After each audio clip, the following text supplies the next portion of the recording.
Tudo bem com você? Seja bem-vindo e bem-vinda ao canal Vocacionados. Eu sou Marcial Farias. É um prazer ter você aqui para juntos estudarmos a Palavra de Deus.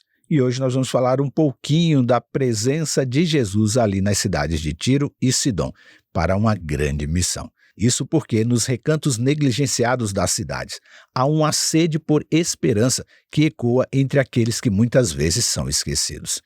E durante os anos de vida de Cristo aqui na Terra, barreiras como nacionalismo, orgulho e preconceito impediam o povo de Deus de estender a esperança messiânica a cidades estrangeiras como Tiro e Sidom. E muitas destas barreiras persistem hoje, com diversos grupos urbanos ansiando pela bendita esperança da segunda vinda de Cristo, mas enfrentando os mesmos problemas que lá no primeiro século existiam. No estudo de hoje, vamos analisar alguns versículos bíblicos extraídos do livro de Atos, capítulo 10, para destacar a visão de Pedro como um catalisador para superar preconceitos e promover a missão inclusiva de Cristo nas cidades modernas. Mas antes de seguir com o nosso estudo, eu vou pedir para você pausar o vídeo, ler o capítulo 10 do livro de Atos, para que assim a compreensão do nosso estudo fique ainda mais claro para você. Por isso que eu rodo a vinheta agora, você pausa, lê o capítulo 10 e depois volta aqui para juntos estudarmos a Palavra de Deus.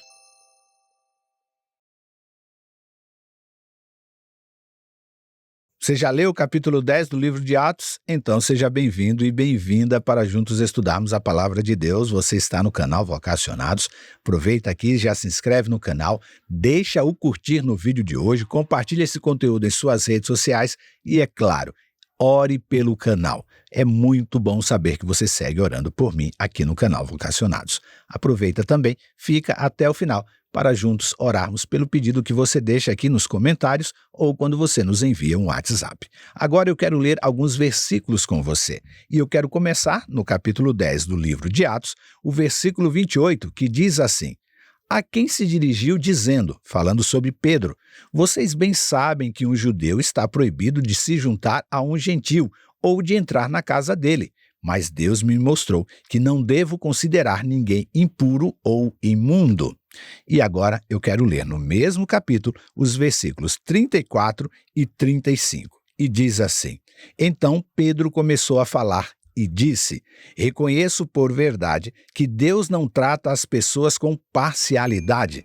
Pelo contrário, em qualquer nação, aquele que o teme e faz o que é justo lhe é aceitável. Isto é o que diz a palavra de Deus. No tempo de Cristo, o nacionalismo e o orgulho eram barreiras significativas que obscureciam a visão do povo de Deus para as oportunidades de compartilhar a esperança messiânica com aqueles que estavam próximos a eles. O exemplo da interação de Jesus com a mulher cananeia ilustra a relutância inicial dos discípulos em reconhecer a fé fora dos seus limites culturais.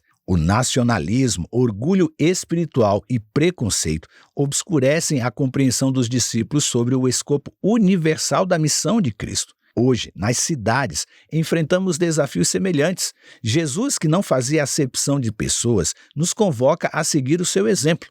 Contudo, muitas vezes o nacionalismo, o orgulho espiritual e o preconceito obscurecem a nossa visão, impedindo-nos de ver as oportunidades de compartilhar a esperança da segunda vinda com diversos grupos populacionais urbanos. Isso é um fato. O relato de Atos capítulo 10 apresenta a visão de Pedro enquanto ele esperava pelo almoço, na qual Deus o confronta com suas próprias barreiras de nacionalismo e preconceito. Na visão, um buffet é apresentado a Pedro ali no telhado, repleto de animais impuros que desafiava as normas alimentares judaicas. Deus usa essa visão para confrontar o orgulho religioso de Pedro, preparando-o para uma missão inclusiva entre os gentios. A lição ensinada pelo Espírito Santo é clara: Deus não faz acepção de pessoas. Você anotou? Não? Então anote aí: Deus não faz acepção de pessoas. A revelação desta visão derrubou as barreiras que Pedro e os primeiros discípulos tinham erguido, enfatizando a mensagem da esperança que não conhece fronteiras étnicas ou nacionais. Pedro compreende isso quando proclama: de fato, agora percebo que Deus não faz acepção de pessoas, mas que em todas as nações, aquele que o teme e pratica a justiça lhe é aceitável. Atos 10, versículo 34 e 35. Ao revisitar a interação de Jesus com a mulher cananeia à luz da visão de Pedro, identificamos lições cruciais. Jesus, consciente da universalidade da sua missão, pacientemente ensinou os seus discípulos sobre a amplitude do plano de salvação de Deus. Eles precisavam superar preconceitos e reconhecer que a graça de Deus é estendida a toda a família humana, não a uma nação específica ou uma determinada igreja. Hoje, nas cidades, enfrentamos um chamado semelhante. Devemos aprender com a jornada de Jesus, confrontando o nosso próprio preconceito, nacionalismo e orgulho espiritual. As oportunidades para expandir nossa compreensão da missão estão diante de nós. E assim como Pedro teve a oportunidade de transcender suas barreiras culturais, temos elas hoje também para a nossa vida. A libertação de preconceitos enraizados desde a infância é uma tarefa árdua, eu sei. E a passagem de Gálatas capítulo 2, versículos de 11 a 13, destaca o desafio enfrentado por Pedro ao ceder às pressões culturais e se afastar dos gentios. Este episódio serve como um alerta contra a facilidade com que eu e você podemos ceder aos preconceitos que aprendemos durante toda uma vida, mesmo quando já temos o conhecimento da verdade. Eis o que a Bíblia diz sobre o momento onde Pedro foi confrontado por Paulo por conta da sua hipocrisia. A Bíblia diz: mas quando Pedro veio a Antioquia, tive de opor-me a ele abertamente, escreve Paulo, pois o que ele fez foi muito errado. No começo, quando chegou, ele comia com os gentios. Mais tarde, porém, quando vieram alguns amigos de Tiago, começou a se afastar com medo daqueles que insistiam na necessidade da circuncisão. Como resultado, outros judeus imitaram a hipocrisia de Pedro e até mesmo Barnabé se deixou levar por ela. Gálatas 2, versículos 11, 12 e 13. Entendam uma coisa, por favor. Superar preconceitos é um processo contínuo que exige profunda autoavaliação e a orientação do Deus Espírito Santo para estarmos dispostos a questionar as nossas próprias suposições e enfrentar os preconceitos que nos foram incultados por longos anos e aí sim abraçar a diversidade que Deus tanto valoriza. À luz destas lições, somos desafiados a agir, e assim como Jesus desafiou os seus discípulos a ir além das fronteiras de sua cultura, e Pedro ali foi confrontado pelo Deus Espírito Santo, eu e você somos chamados para romper as barreiras do preconceito em nossas vidas e na missão nas grandes cidades. Devemos estar abertos à transformação do Deus Espírito Santo, buscando as oportunidades de inclusão ativa em nossas comunidades urbanas, para quebrar as barreiras que nos separam daqueles que pensam e creem diferentes de nós.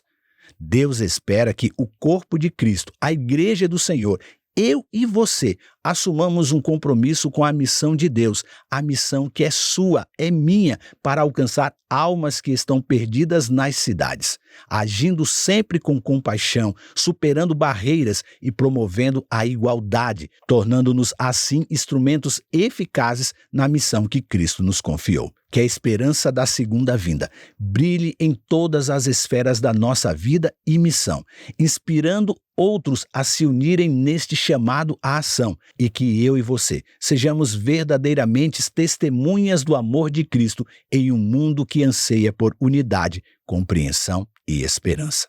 Pense nisso, leia sua Bíblia, viva a plenitude do amor de Deus e viva com esperança, e que Ele nos abençoe. E agora chegou o nosso momento de oração.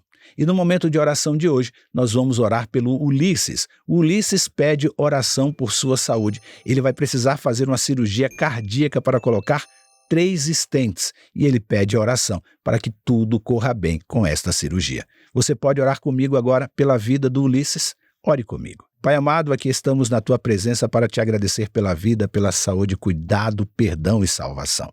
E trazer, ó Deus, o pedido do Ulisses. Ele vai fazer uma cirurgia para colocar 3 stents e vai precisar fazer isso esta semana ainda. Ó Deus, que o Senhor coloque uma equipe competente para realizar esta cirurgia no Ulisses. Que ele possa, daqui a alguns dias, estar louvando a Ti pelo sucesso desta cirurgia. Cuida da sua vida neste dia, neste instante, ó Pai, e que tudo corra bem. e que ele possa, logo após a cirurgia, voltar para o seio do seu lar. Ó Deus, eu sei que há muitos como Ulisses que estão angustiados por sua saúde, que vão precisar, assim como Ulisses, fazer uma cirurgia. Ó Pai, cuida de cada um deles, ajude-os neste momento tão difícil e que eles possam muito em breve também estar em casa. Venha, ó Deus, perdoar os nossos pecados, nos dando a certeza da Tua graça e salvação. Cuida de cada um internauta que participa deste momento de oração. Nós te oramos e desde já te agradecemos. Em Jesus. Amém. Muito obrigado por você ter participado conosco deste nosso momento de oração. Volte aqui amanhã, compartilhe este conteúdo, se inscreva no canal e deixe o curtir neste vídeo. E lembre-se, você é participante da vocação celestial para ir ao mundo, pregando o evangelho da salvação a toda criatura. Que Deus te abençoe e até amanhã.